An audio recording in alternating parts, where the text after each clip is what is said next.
अस्सलामुअलैकुम नाज़रीन, मैं अब्दुल अजीम 7H न्यूज़ में आपका इस्तकबाल है। मिडशल डिस्ट्रिक्ट कुतुबुल्लाहपुर मंडल IDPC में शिवा शक्ति लोडिंग अनलोडिंग संगम लॉरी एसोसिएशन का इफ्तिताह अमल में आया और TRS KV यूनियन फ्लैग को लहराते हुए MLA KP विवेक गौड़ के हाथों ID कार्ड तकसीम किए गए।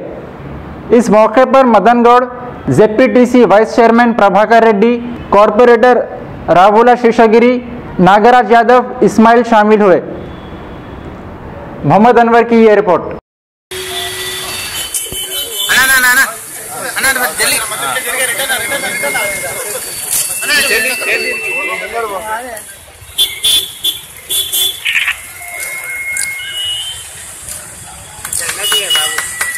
हाँ